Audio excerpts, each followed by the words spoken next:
You can watch SeemsGoodMagic.com team members live stream at www.twitch.tv/Inez27. If you enjoy our videos, you can support us by going to SeemsGoodMagic.com, clicking on eBay store, and purchasing some singles or playsets. Thanks and enjoy. Hey, Alex from SeemsGoodMagic.com here for another 8-4 Gatecrash draft. Good rare here, Consuming Aberration. I'll definitely pick it. It's cool to pick this card because I think it's really good. It's win count on two fronts. You know, it either kills him because it's huge or kills him because it mills him out. So it's a cool card. Alternatively, there's Boros Charm in here, which is very strong. Shanktail's good. Frilled Oculus is good. Bomber Core is playable but not great. Snapjaw is the same. But yeah, let's start with a nice little strong Dimir card. Okay. Now, I mean, I guess we could take the... I guess the Guild Mage works reasonably well with the Aberration. But Spy also is just very good. It is a 4-drop, but this is the least powerful Guild Mage. I feel like they kind of designed this one a little bit poorly, unfortunately. But even though it's a 2-drop and it kind of works with the Aberration plan, I think I'd rather just do the Spy since it flies and blocks better and still mills. Probably table the Psychic Strike. Possibly the Guild Mage, but more likely we table the Psychic Strike. Ooh, wow. It's interesting. Treasury Thrall is a really good card. It would put us in Esper if I were to take that. Agoraphobia is a really strong card too, though, and I might just want to have that. Paranoid Delusions is quite good, but pretty likely I could table that. I mean, it's good for what I'm trying to do with this deck if I end up, you know, trying to mill them out. I do like Treasury Thrall quite a bit. And I'm trying to decide if it's worth splashing for, if I just want this Agoraphobia to help protect myself and get to the late game. I kind of am feeling the Agoraphobia, to be honest. Just trying to think if there's enough upside to Treasury Thrall. I'm going to go with the Agoraphobia. Feels like it could be more important for what I'm trying to do. Cypher does work with Consuming Aberration's ability, so that's kind of cool. I may just want to take... Well, let's see. Strongest card in this pack is probably Righteous Charge or Aerial Maneuver. Neither of which I mind passing here. So, but I don't know if we're necessarily going to be a Shadow Slice deck. Works better with Extort. I guess we'll take the Shadow Slice over the Riot Gear. There's a chance we make that work. Alright, cool. Now we've got some good options. I think we're just taking the Call to Nightwing. It's a pretty awesome card.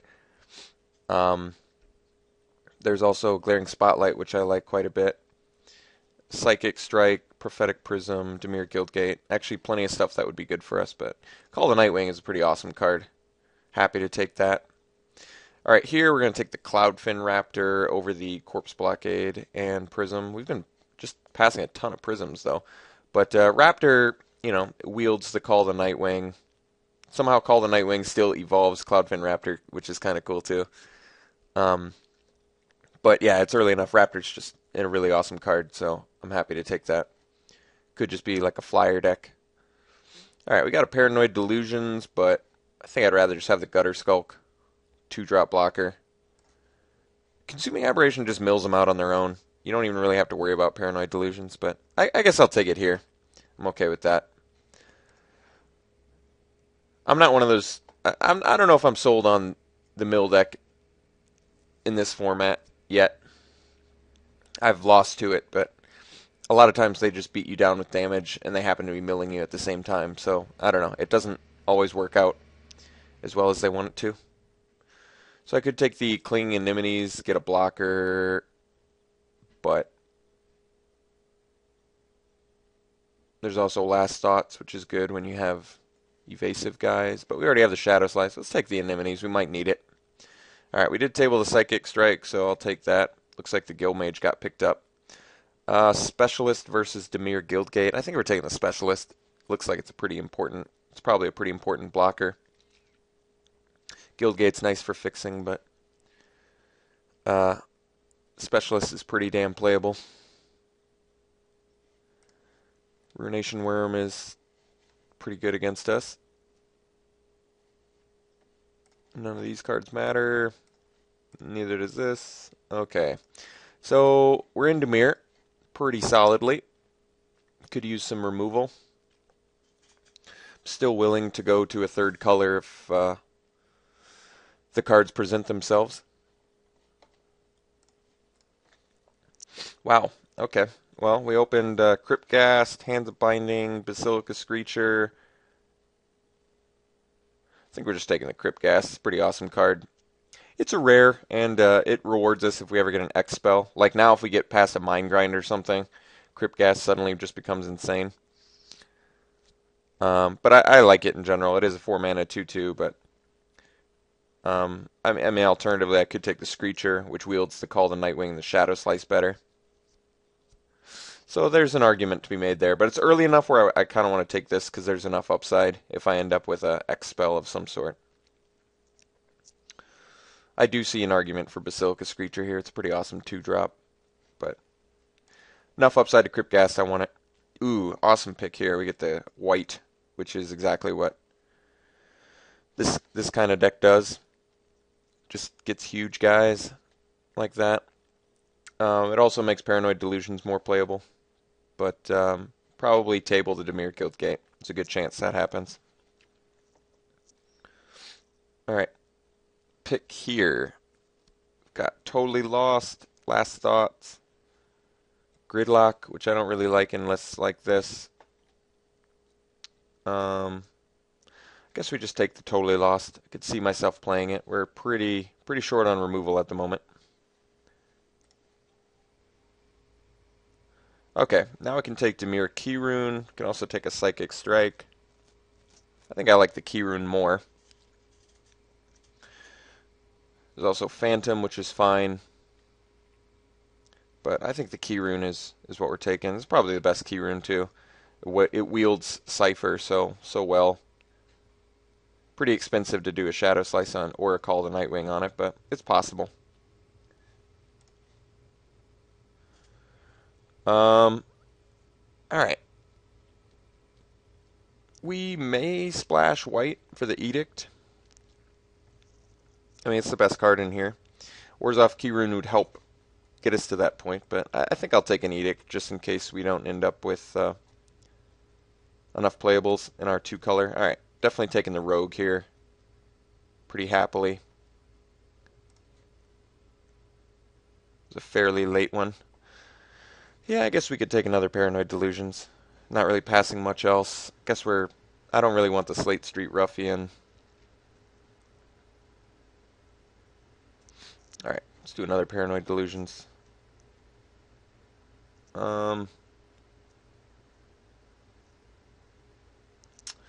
Not much for us here. Guess we take this for sideboard. Take the Guildgate. In case we end up splashing this Edict, which is possible. Unfortunately, the Edict doesn't interact that well with a lot of the Dimir cards like Death's Approach and Consuming Aberration. Okay, we can take another Guildgate. We can take the Spell Rupture. Guess we'll just take another Guildgate. And we'll take a Last Thoughts. And Leyline Phantom. Okay. So we most likely are going to be able to make this work at 2 colors. We just sort of got to decide what else we need here. I think we pretty much need some more early creatures. But our late game plan looks pretty decent. Consuming Aberration is very strong. Wow, Prime Speaker Zagana. I think she's 5 tickets, so I kind of have to take her here. Otherwise, I mean, this is going to table. Passing another Boros Charm sucks. Passing a Zamek Guildmage sucks. Devour Flesh would be something I would definitely play in this deck. Although, I admit, it's not very good with Agoraphobia, actually. So I'm not, like, heartbroken I don't have this. I think I'd much rather have Agoraphobia than Devour Flesh, in my opinion. But I'm going to take 5 tickets. I don't think there's much of a chance I splash for that. We could take another Call to Nightwing. It's a pretty strong card. I mean, if they don't have an answer for it, it takes the game over pretty fast. Plus, you slap a Shadow Slice on it. It's either that or the Screecher. But I think there's actually enough upside to this where I want it. It's going to be good if we can cipher with that Consuming Aberration. It also wields up Paranoid Delusions randomly. So does Screecher, I guess, but I don't know. It kind of makes sense in my head taking the call here. I like it. Let's cut some spells we're probably not playing, so I get a better idea of what I'm looking at. Wow. Well, Merciless Eviction is probably worth a splash, but what else we got? Rapid Hybridization, I guess, is more for Simic, but certainly playable in here. There's also another Spy, which we might just want.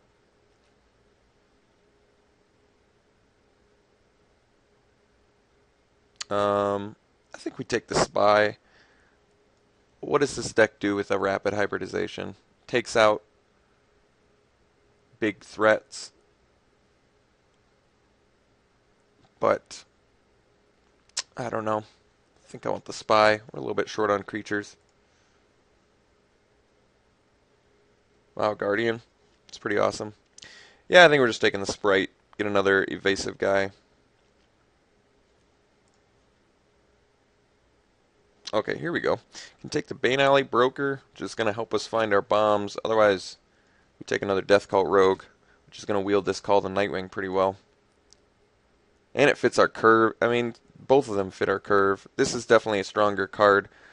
I just need to decide what I want more for the deck. Oh, this is tough.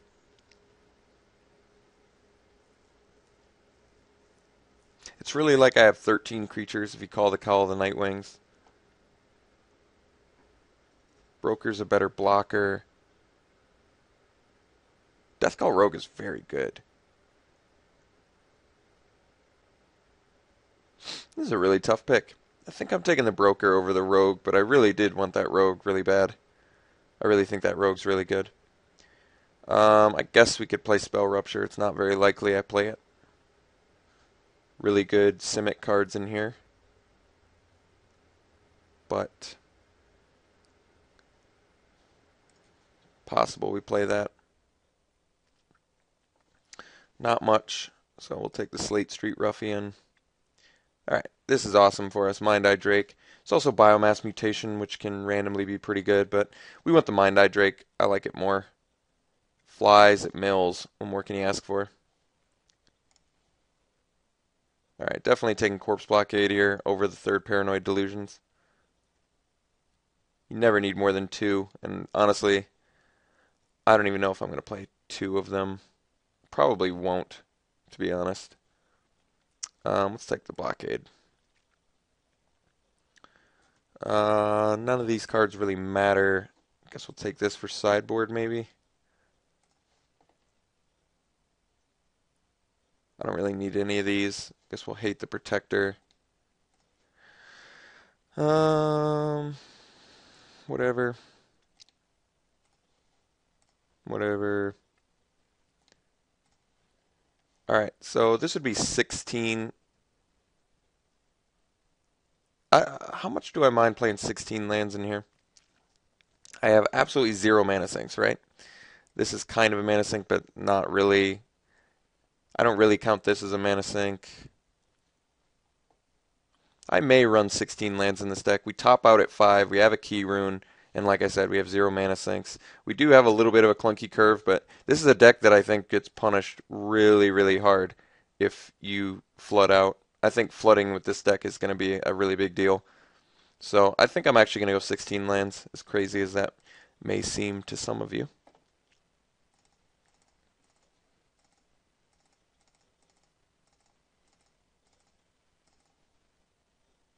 Yeah, I really don't like running Slate Street Ruffian.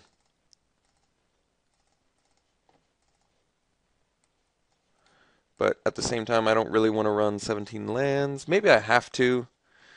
But like I said, 0 mana sinks. I mean, ugh,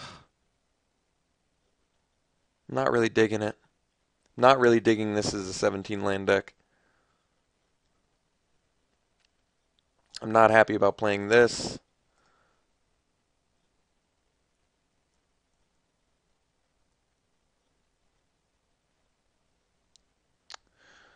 I don't know. That's tough. Pretty even split. I think we still can run the guild gates though. I guess we're not super color intensive though, so maybe I don't want the guild gates. I guess they make it so my blue mana can still extort, which is nice. And it can still pump Sprite. I just feel like if 16 lands, this might get a little clunky. Like if I'm really looking for my third land and I draw a guild gate off the top, that could screw me really bad. So maybe I only need one guild gate. I am 2 color after all. And they're going to say maybe one more black, then... No, they want one more blue. Interesting. I think I want it the other way. Alright. So, I mean, I could run 2 guild gates in here, but like I said, because I'm running 16 lands, I think there's a higher chance that that could screw me. So I'll just run 1 for a little bit more mana consistency. And what can I say about this deck? Got some good win cons. Got some options at our disposal. I don't really like the Paranoid Delusions that much, but I mean, I could try and make Prime Speaker Zagana work. If I ever landed Prime Speaker with Consuming Aberration, that would be pretty nuts. I did get the Simic Guild Gate.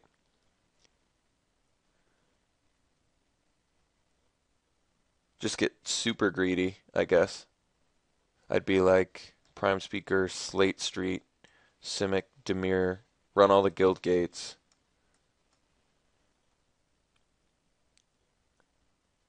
This would be a tough card to play. And get super value off because it's power, right? I don't even have a lot of stuff that boosts power. This is the only guy that's really big. I guess this guy would be good too, but otherwise it's mostly just 2. Yeah, I don't think Prime Speaker's good enough in here.